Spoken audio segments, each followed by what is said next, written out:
Hello guys, welcome back to another video. तो guys, इस video में हम लोग मनाली पेट्रोकेमिकल्स के बारे में डिस्कस करने वाले हैं। ये मनाली पेट्रोकेमिकल्स के ऊपर एक डिटेल्ड एनालिसिस वीडियो है। तो गाइस, इस वीडियो में हम लोग दो पॉइंट्स कवर करेंगे। So our first point is fundamental analysis. यहाँ पे हम लोग देखेंगे कि कंपनी फंडामेंटली कैसी है एंड क्या ये कंपनी पैसा लगाने लायक है या नहीं। And our second point is technical analysis. यहाँ पे हम लोग देखेंगे कि कंपनी की टेक्निकल से कंपनी के बारे में हम लोग क्या पता चल रहा है। तो गाइस, बिना टाइम वेस्ट के कंपनी की फंडामेंटल एनालिसिस करते हुए वीडियो की शुरुआत करते हैं।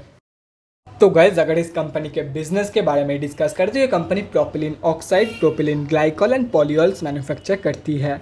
ये कंपनी चेन्नई में स्थित है एंड ये एक लौती कंपनी है जो प्रोपिलीन ग्लाइकॉल मैन्युफैक्चर करती है इंडिया में। Also it is the first and largest Indian manufacturer of propylene oxide. ये कंपनी बहुत BSE एंड NSE में लिस्टेड है। 1729 करोड़ की है इस कंपनी की मार्केट कैप। 4.53 की पी है। 63% है कंपनी की ROCE एंड 47.1% है कंपनी की return on equity. Last 6 months के रिटर्न नेगेटिव में जा चुकी है, नेगेटिव बाई 6.64%। एंड लास्ट 3 साल की जो सेल्स ग्रोथ है वो 27.2% के आसपास निकल के आ रही है, जो कि 3 साल के कंपेरिजन में काफ़ी बढ़िया है। बुक वैल्यू से काफ़ी हाई में ट्रेड कर रही है। डिविडेंड यील्ड 1.49% है एंड फेस वैल्यू 5 रुपये की है। अगर इस कंपनी के कुछ पॉजिटिव्स एंड नेगेटिव्स के बारे में डिस्कस करें तो इस कंपनी के रिगार्डिंग कुछ भी नेगेटिव्स में नहीं है, जैसे कि यहाँ पे आप लोग देख सकते हो। और रही बात पॉजिटिव्स की, तो ये एक ऑलमोस्ट डेट फ्री कंपनी है। Company is expected to give good quarter, मतलब जून क्वार्टर में ये कंपनी बहुत ही बढ़िया परफॉर्म कर सकती है। लास्ट 5 साल की जो प्रॉफिट ग्रोथ है कंपनी की वो है 54.78% CAGR, जो कि 5 साल की कंपेरिजन में काफ़ी बढ़िया है। 3 साल के रिटर्न ऑन इक्विटी की जो ट्रैक रिकॉर्ड है वो ऑलमोस्ट 35% के आसपास है। ये कंपनी 19.41% की healthy dividend pay out maintain कर रही है एंड कंपनी की जो डेब्टर डेज है वो इम्प्रूव हुई है। अगर इस कंपनी की क्वार्टरली रिजल्ट के बारे में डिस्कस करें तो मार्च 2022 के क्वार्टर में कंपनी ने 361 करोड़ के आसपास की सेल्स एंड 72 करोड़ के आसपास की प्रॉफिट पोस्ट किया है।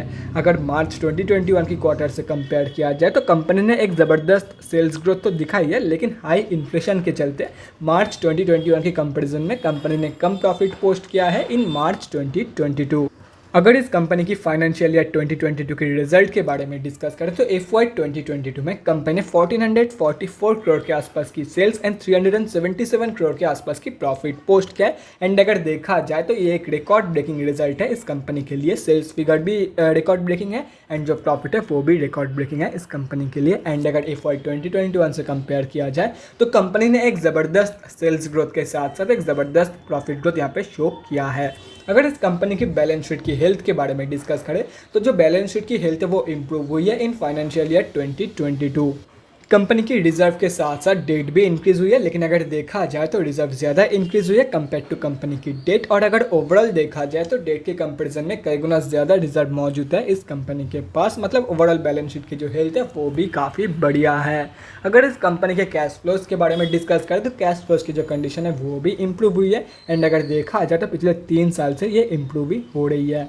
फाइनेंशियल ईयर 2021 में कंपनी के पास पॉजिटिव 172 करोड़ के आसपास की कैश फ्लोज मौजूद थी, अभी वो इम्प्रूव होकर पॉजिटिव 346 करोड़ की हो चुकी है।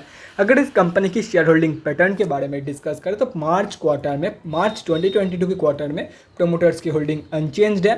FIS ने अपनी होल्डिंग इंक्रीज करी है एंड DIS का जो होल्डिंग है वो भी अनचेंज्ड ही है। एंड अगर एंड ऑफ द क्वार्टर देखा जाए तो पब्लिक से माल उठाया गया है। और अगर पब्लिक में डिस्कस करें तो एक ही बड़े रिटेलर की होल्डिंग है। अगर ये कैलकुलेट करते हो तो इस कंपनी में हम अब जैसे छोटे मोटे रिटेलर की जो होल्डिंग है वो अप्रॉक्सीमेटली 50% के आसपास निकल के आ रही है। तो गाइस, अभी कंक्लूजन पे आते हैं, क्या ये कंपनी में पैसा लगाया जा सकता है या नहीं। तो देखो गाइस, मैं आप लोग को यही बोलूँगा, बहुत ही बढ़िया कंपनी है एंड बहुत ही बढ़िया डिविडेंड पे करते हैं। तो अगर आप लोग डिविडेंड इन्वेस्टर हो तो ये एक बहुत ही बढ़िया अपॉर्चुनिटी है आप लोगों के लिए। बहुत ही डिस्काउंटेड प्राइस पे आप लोगों को मिल रहा है। अगर देखा जाए तो 52 वीक हाई से ऑलमोस्ट 50 रुपये नीचे आप लोग को ये कंपनी मिल रहा है। तो आप लोग डेफिनेटली इस कंपनी में एक बहुत ही बढ़िया एंट्री प्लान कर सकते हो। और रही बात शॉर्ट टर्म ट्रेडर्स की, तो देखो गाइस, ये एक हाई डिविडेंड पेइंग कंपनी है, तो ऑब्वियस सी बात है दूसरे स्टॉक्स के कंपेरिजन में इस स्टॉक की जो शेयर प्राइस की ग्रोथ है वो थोड़ा सा कम होगा। लेकिन अगर शॉर्ट टर्म में जाना चाहते हो तो डेफिनेटली जा सकते हो और प्रॉफिट होगा आप लोगों को, लेकिन रिटर्न थोड़ा सा कम मिलेगा।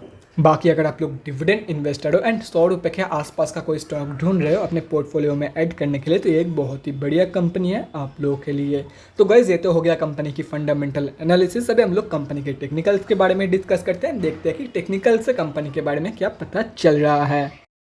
तो गाइज, यहाँ पे हम लोग आ चुके हैं एनएससी के डेली चार्ट पे। सबसे पहले ये समझते हैं कि कंपनी में अभी चल क्या रहा है। तो गाइज, यहाँ पे आप लोग देख सकते हो कंपनी अभी अपनी एक रेजिस्टेंस जोन के आसपास आके कंसोलिडेट कर रही है एंड यहाँ पे एक फ्लैग एंड पोल पैटर्न की फॉर्मेशन हो रही है, जैसे कि यहाँ पे आप लोग देख सकते हो। तो जो लोग लॉन्ग टर्म के लिए पोजिशन प्लानिंग कर रहे हैं उन लोगों को मैं यही सजेस्ट करूँगा, वेट फॉर सम टाइम। हो सकता है कि कंपनी ऐसे रिजेक्शन फेस करके नीचे की तरफ गिर जाए एंड आप लोग को ये कंपनी 80 रुपये के आसपास मिल जाए, ये हो सकता है। एंड अगर ये कंपनी आप लोग को 80 या तो फिर 85 रुपये के आसपास मिल जाती है तो आप लोग एक बहुत ही बढ़िया एंट्री प्लान कर सकते हो फॉर लॉन्ग टर्म। और रही बात स्विंग ट्रेडर्स की, तो wait for the breakout of the flag and pole pattern. अगर इसका ब्रेकआउट ऊपर की तरफ हो जाते तो आप लोग 124 रुपये के टारगेट के लिए डेफिनेटली बाइंग प्लान कर सकते हो, लेकिन रिट्रेसमेंट के बाद ही ट्रेड प्लान करना है। और अगर बाई चांस नीचे की तरफ ब्रेकआउट हो जाती है तो wait for the reversal from the support of 88 rupees. तो जब कंपनी ऐसे रिवर्सल शो करेगी तो रिवर्सल कंफर्मेशन के बाद आप लोग बाइंग प्लान कर सकते हो। फर्स्ट टारगेट होगा 105 रुपये का, सेकंड टारगेट होगा 124 रुपये का। बाकी मैक्सिमम इंपॉर्टेंट लेवल्स आप लोग के सामने हैं। अगर आप लोग चाहते हो तो स्क्रीनशॉट लेके रख सकते हो, कहीं पे नोट डाउन करना चाहते हो तो वो भी कर सकते हो। तो guys, that's it for this video. अगले वीडियो में मिलते हैं गाइज। Thanks for watching. और गाइज, अगर आप लोग के मन में कोई भी डाउट या क्वेरी रहती है स्टॉक मार्केट या किसी भी स्टॉक से रिलेटेड, तो कमेंट सेक्शन में कमेंट करके मुझसे पूछ सकते हो, या तो फिर मेरे इंस्टाग्राम का लिंक आप लोगों को डिस्क्रिप्शन बॉक्स में मिल जाएगा, जाके वहाँ पर ही मुझे डीएम कर सकते हो for an one on one conversation. Thanks again for watching guys. Bye guys and definitely guys stay safe.